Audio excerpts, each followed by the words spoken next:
If you think the silver story is unfolding on a trading screen in New York, you're already late. Markets don't always move where the cameras are pointed. Sometimes the real action happens quietly on the other side of the world, long before the headlines catch up. What you're about to hear isn't about charts or technical patterns. It's about flow, about pressure, about where metal is actually moving, and why that movement is rewriting the rules of price discovery in real time. Because while the West celebrates numbers on a screen, the East is already paying for reality. Right now, if you're watching the ticker tape in New York, it feels like a victory lap. Silver is trading at $70.47. Green candles everywhere. Commentators talking about a historic breakout. It looks like the future unfolding in real time. But that's an illusion. What you're really watching is the past. If you want to understand where silver is actually headed, where the true price is being decided, you need to stop staring at New York and start paying attention to Shanghai. As we speak, the Shanghai Gold Exchange is pricing physical silver at the equivalent of roughly $75.20 an ounce. That's nearly a $5 premium over the US price.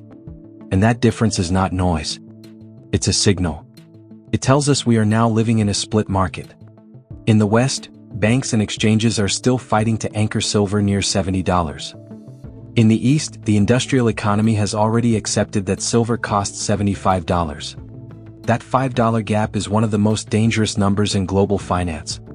It behaves like gravity, like a vacuum. It pulls metal out of Western vaults and sends it straight into the future, into Asia. Until those two prices converge, until New York rises to meet Shanghai, Western inventories will continue to drain. Slowly at first, then all at once. In this market deep dive, we're going to break down the Shanghai arbitrage. We'll explain why the spot price on your phone is a lagging indicator, not a leading one. And we'll show why breaking $70 isn't the climax of this move, it's the market reluctantly admitting reality. The West is just waking up. The East is already halfway through lunch and they're consuming silver. Let's start with the math. In a truly efficient global market, an ounce of silver should cost the same whether it's traded in New York, London, or Shanghai. When it doesn't, traders exploit the difference. That process is called arbitrage. If silver is $70 in New York and $75 in China, the trade is simple. Buy metal in New York, ship it to Shanghai, sell it for $75, pocket the difference. In theory, that flow should push prices back into balance. Buying raises the cheap price. Selling lowers the expensive one. Equilibrium returns. But that's not what's happening. The gap isn't closing, it's widening. Why? Because demand in China isn't just strong, it's relentless. Even as silver pours into Shanghai, the price keeps climbing. Arbitrage traders can't move metal fast enough to cool the market. That tells us something critical. This isn't a paper shortage. It's a physical one. Chinese solar manufacturers and battery producers aren't speculating. They're bidding aggressively because they need silver now. Not next quarter. Not after a correction. No. They are setting the global floor price and New York is being dragged, kicking and screaming to catch up. That leads to a realization most investors haven't fully processed yet. The COMEX spot price is broken. For decades, we believed New York set the price of silver because it traded the most volume. But that volume was paper, futures, options, derivatives. Shanghai trades bars. Delivery. Metal that actually exists. In surplus markets, paper dominates price discovery. In deficit markets, physical does. We are now in a deficit market. That means Shanghai is in charge. So when you see $70.47 on your screen, don't think of it as silver's true value. Think of it as a clearance price offered by a casino running out of chips.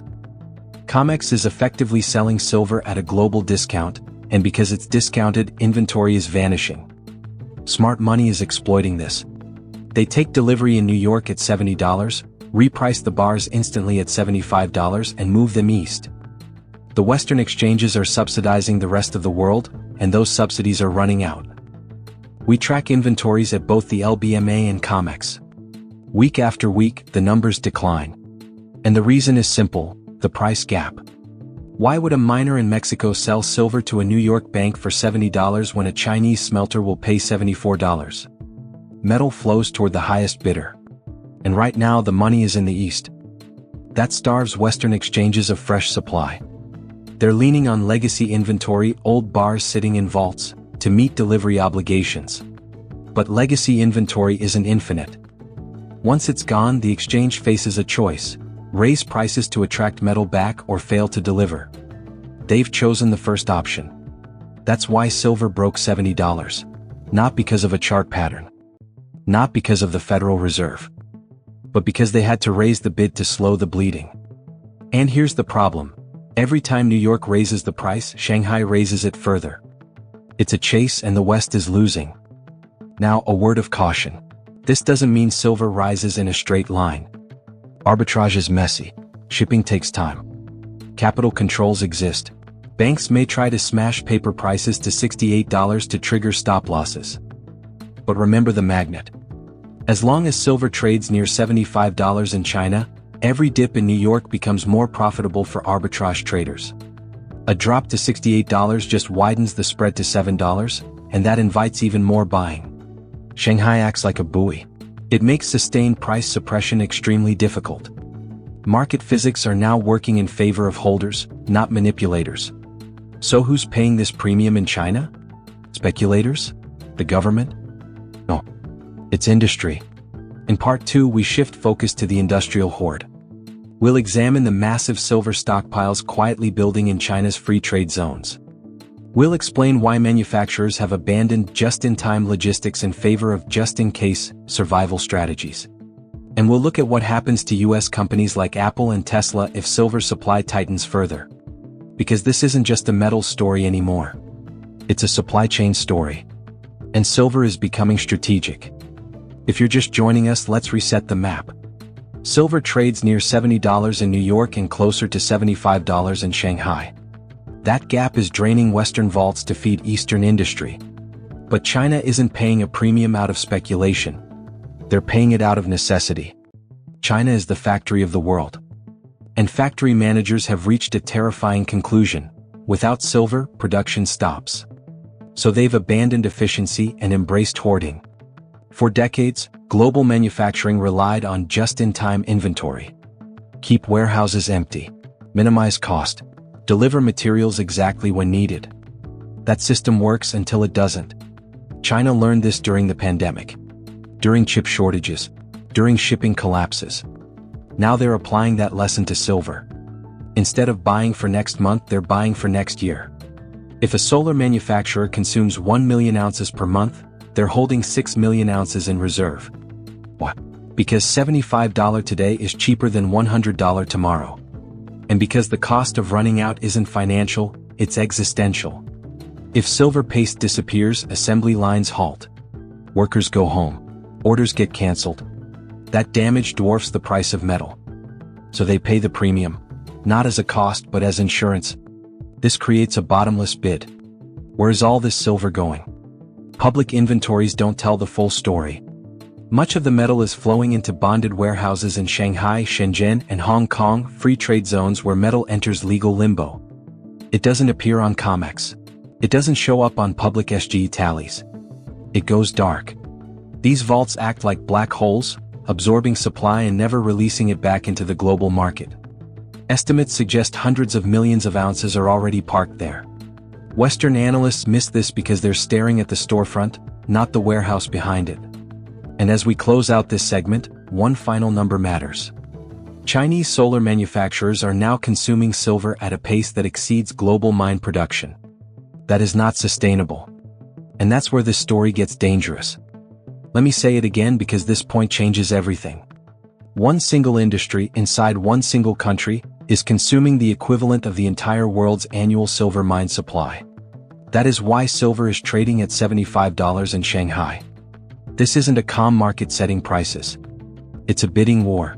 Solar company A bids $72. Company B counters at $73. Company C jumps straight to $75. They're not competing against speculators, they're competing against each other for survival.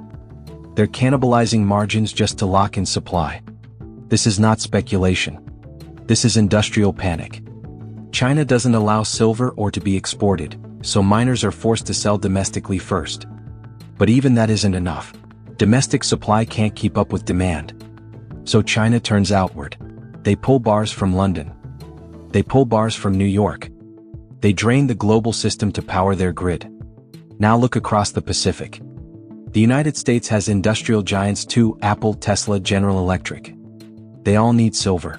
But they're bidding against an industrial superpower that is willing to pay more, every time. If a Swiss refinery has 1,000 silver bars and China offers $75 while New York offers $70, the bars don't hesitate. They go east. That's how supply shocks are born. American manufacturers call their suppliers. The answer comes back cold, allocated to Asia. Or worse, we can get it, but the premium is now $10. This is how inflation really enters the US economy. Not just through central bank policy, but through physical goods fleeing the country to chase higher prices elsewhere. We are exporting strategic materials and importing inflation in return. Apple can print cash flow. It cannot print silver. If the metal is sitting in a bonded warehouse in Shanghai, it is not becoming an iPhone in California. That's a strategic vulnerability, and it's growing. Global markets are no longer unified. They are fragmenting into regional blocks. And right now, the Asian bloc controls the metal. But there's another layer beneath all of this. Currency. Why is silver rising even while the dollar still looks strong? Because silver is sensing a shift in the monetary order. The Chinese renminbi is evolving into a resource-backed currency. The dollar remains debt-backed. And markets know the difference. In part 3 of this story, we move beyond arbitrage. We enter the currency war. Shanghai's silver price isn't just higher because of logistics. It's higher because confidence in Western paper pricing is eroding. The paper shorts in New York are powerless against a physical bid funded by sovereign currency. Trade wars are fading. Currency wars are replacing them. And silver is keeping score. If you followed us through parts 1 and 2, you already understand the physical reality. Silver is flowing east because of a price gap. Chinese industry is hoarding just in case, while American industry runs just in time. But this isn't just about supply chains. It's about money. For 50 years, the US dollar ruled the world. We printed paper and exchanged it for real things. Dollars bought oil. Dollars bought electronics. Dollars bought labor. But what happens when the world decides it would rather keep the things? What happens when China effectively says, "We'll keep the silver. You can keep the paper"? This is where the story turns monetary. China isn't officially on a gold or silver standard, yet. But they are quietly building one. They're stockpiling strategic commodities to harden their economy against a dollar-centric collapse. When silver trades at $75 in Shanghai, the market is saying something loud and clear. We trust metal more than derivatives. That is a vote of no confidence in Western financial architecture. For a century, London set the silver price. A handful of institutions decided what silver was worth, and the world accepted it. But that system only worked because London had metal. Now it doesn't. A price without supply is fiction. Shanghai has the bars, the factories, the demand. So Shanghai is becoming the real benchmark. Miners in Peru and Mexico are already asking the obvious question. Why sell into a paper system when the physical market pays more? This is de-Westernization of price discovery. The East is net long. The West is net short. And ownership always beats leverage. Now look back at the banks in New York. Traditionally, when prices rise, they smash them with paper. Dump contracts, create artificial supply, force the price down. But in this split market, that strategy backfires. If banks push silver to $65 in New York while Shanghai stays at $75, the spread explodes to $10. That doesn't suppress demand, it accelerates exports. Every ounce leaves instantly. The banks are trapped. Smash the price, lose the metal. Let it rise, lose the derivative bet. Either way, control is gone. That's why silver is drifting higher instead of collapsing. The banks know they must close the gap. The COMEX has to rise toward Shanghai or risk failure. The Shanghai put is real. Every dip is met with physical buying. It's the strongest floor silver has ever had. And there's one more pressure building beneath the surface: inflation. As BRICS nations trade more in local currencies, global demand for dollars weakens. Those dollars come home, and that's inflationary. Silver is the early warning signal. It's rising because the petrodollar system is cracking. Buying silver at $70 isn't speculation. It's insurance against the erosion of dollar privilege. So where does this resolve? New York at $70.47. Shanghai at $75. Two prices cannot coexist forever. Physics demands convergence. And since Shanghai has gravity, physical gravity, New York must rise. That makes $75 a magnetic target, not a fantasy. This isn't traders chasing momentum. It's arbitrage resolving itself. Which brings us to the final question. How do you play this? Is it too late? Do you wait for a pullback? Or is $70 the new floor? Welcome to the final chapter. Final strategy breakdown.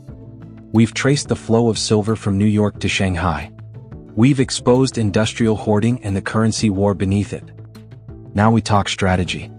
The price at $70.47 is not truth. It's a discount, a temporary mispricing in a paper market that's losing control.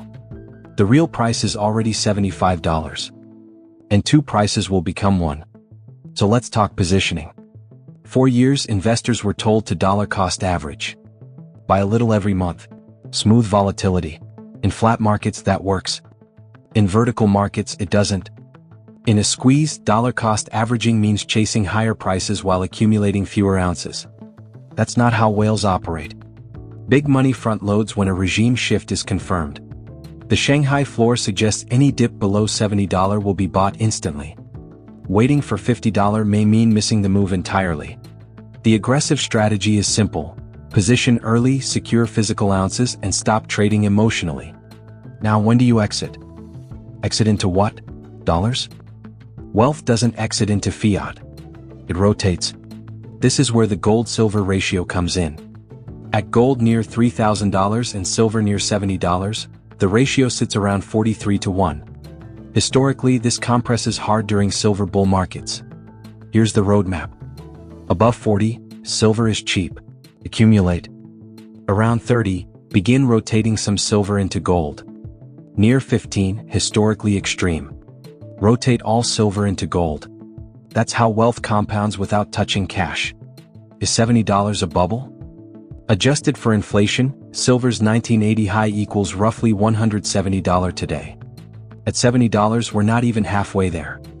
And today's fundamentals are dramatically stronger. Solar demand, electrification, EVs, export controls. This isn't mania. It's repricing. Silver is no longer a collectible. It's an energy metal. And energy metals are priced to ration demand.